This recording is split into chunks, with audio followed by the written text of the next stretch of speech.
Hi friends, welcome to our channel. అందరూ ఎలా ఉన్నారు? అందరికీ నమస్తే. ఇవాళ మన ఛానల్లో ఇంట్రడ్యూస్ చేస్తున్నాం చోలే మసాలా రెసిపీ. ఇంగ్రీడియంట్స్: చోలే ఉడకబెట్టిన కాబోలి శనగలు, టమాటాలు 4 ఇలా కట్ చేసుకోండి. తర్వాత ఆనియన్, పెద్ద ఆనియన్ 1, ఇంకో స్మాల్ ఆనియన్ చెక్కులా కోసుకోవాలి. Ginger, garlic, chilli, curry leaves. ముందుగా టమాటా ముక్కల్ని, చిల్లీని, జింజర్ని, గార్లిక్ని పేస్ట్ చేసుకోవాలి. తర్వాత ఆనియన్ కూడా పేస్ట్ చేసి ఉంచుకోవాలి. తర్వాత క్యాజూని నానబెట్టి ఉంచుకొని అది పేస్ట్ చేసుకోవాలి. తర్వాత ఫ్రెష్ క్రీమ్ అండ్ కస్తూరి మెథి. తర్వాత ఆనియన్ పేస్ట్, టమాటా పేస్ట్, అందులో చిల్లీ, గార్లిక్, జింజర్ కలిపి పేస్ట్ చేసాము. ఇది క్యాజూ పేస్ట్. ఈ 3ని అలా రెడీ చేసి ఉంచుకోవాలి.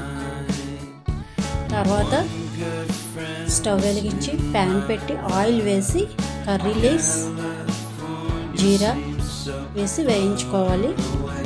తర్వాత ఆనియన్ చెక్కు వేసుకోవాలి. అది కొద్దిగా బ్రౌనిష్గా వచ్చేంత వరకు వేగనివ్వాలన్నమాట. బాగాను పచ్చివాసనే పోవాలి. తర్వాత ఆనియన్ పేస్ట్, అది కూడా 1 నిమిషం, ఒక 5 మినిట్స్ వరకు వేపాలి. కొద్ది పచ్చివాసన పోయేంత వరకు అది ఫ్రై అవ్వాలి. ఆనియన్ పేస్ట్ దగ్గరగా అయ్యే వరకు ఇలా దగ్గర పడ్డాక టమాటా పేస్ట్ తయారు చేసుకున్నాం కదా, అల్లం, జింజర్, చిల్లీ, టమాటా కలిపి పేస్ట్ చేసుకున్నది అది వేసుకొని అది కూడా పచ్చివాసన పోయేంత వరకు కూడా ఇలాగా ఫ్రై చేసుకుంటూ ఉండాలి. ఇలాగా తర్వాత పసుపు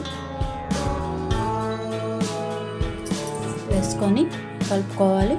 తర్వాత రెడ్ చిల్లీ పౌడర్ ఎవరికి టేస్ట్ తగినంతగా వాళ్ళు వేసుకోండి. తర్వాత సాల్ట్ ఎవరి రుచి తగినట్టుగా వాళ్ళు వేసుకోవచ్చు. చిటికెడు షుగర్ వేసుకుంటే మనకి టేస్ట్ ఇంక్రీజ్ అవుతుందన్నమాట. ఆయిల్ పైకి వస్తుంది చూడండి, అలా కొద్దిగా బాగా ఇంకా అది ఫ్రై అవ్వాలన్నిటికీ పట్టే విధంగా, పేస్ట్కి పట్టే విధంగా. తర్వాత గరం మసాలా 1 టీ స్పూన్, ధనియా పౌడర్ 1 టీ స్పూన్ వేసుకొని బాగా కలుపుకోండి.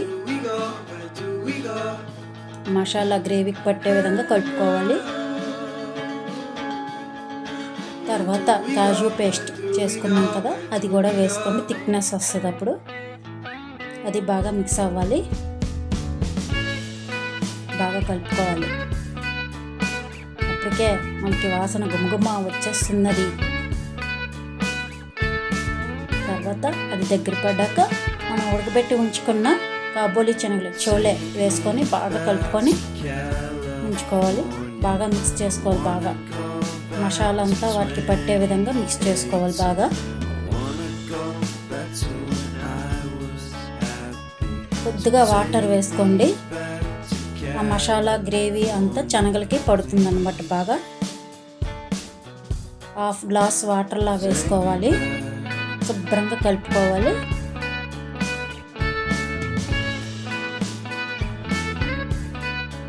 మరి ఎక్కువ వాటర్ వేసినా నీళ్ళ పైకి వస్తుంది కాబట్టి ఒక 1/2 గ్లాస్ గ్రేవీ జారుని బట్టి మనం వేసుకోవాలన్నమాట. తర్వాత మూత పెట్టాలి. 5 మినిట్స్ వరకు మూత పెట్టి ఉంచాలి. తర్వాత ఇలాగా ఉడుకుతున్నది, బుడగబుడగగా వస్తుంది కదా, బాగా స్మెల్ మాత్రం సూపర్. అన్నీ ఆల్రెడీ వేసేసాం కాబట్టి స్మెల్ అప్పటికే బాగా వచ్చేస్తుంది. తర్వాత ఫ్రెష్ క్రీమ్ బాగా కలుపుకొని ఫ్రెష్ క్రీమ్ వేసుకోవాలి. మన దగ్గర లేకపోయినా పాల మీద మేగడ తీసుకొని అది బాగా ఒక చుక్క పాలు వేసుకొని బాగా షేక్ చేసుకొని వాడుకోవచ్చు మనం ఫ్రెష్ క్రీమ్ అది. తర్వాత దించే ముందు అయిపోయింది. దించే ముందు కస్తూరి మేతి బాగా నలిపేసి వేసుకుంటే మనకి టేస్ట్ అదిరిపోతుంది. లాస్ట్లో వేసుకోవాలి. దించే ముందు వేసుకుంటే మనకి ఆ టేస్ట్ బాగుంటుంది.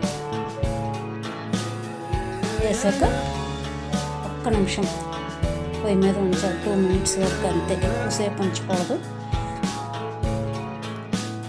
బాగా కలుపుకోవాలి. బాగా కలుపుకొని ఒక 2 మినిట్స్ వరకు ఉంచుకొని స్టవ్ ఆఫ్ చేసుకొని డిష్ అవుట్ చేసుకోవడమే.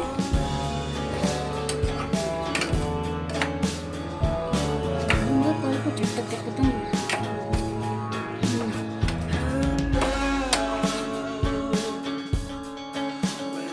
తయారైపోయింది కదా, చూడండి బాగుంది కదా గ్రేవీ. మనకి రైస్కి, చపాతీకి అన్నిటికీ బాగుంటుంది కర్రీ. డిష్ అవుట్ చేసుకున్నాము, ఇంకా సర్వ్ చేసుకోవచ్చు. అందరూ ట్రై చేయండి చోలే మసాలా రైస్ ఆర్ చపాతీ, ఏదేనికైనా రోటీకైనా. బాయ్ ఫ్రెండ్స్, లైక్ చేయండి, షేర్ చేయండి, సబ్స్క్రైబ్ చేయండి.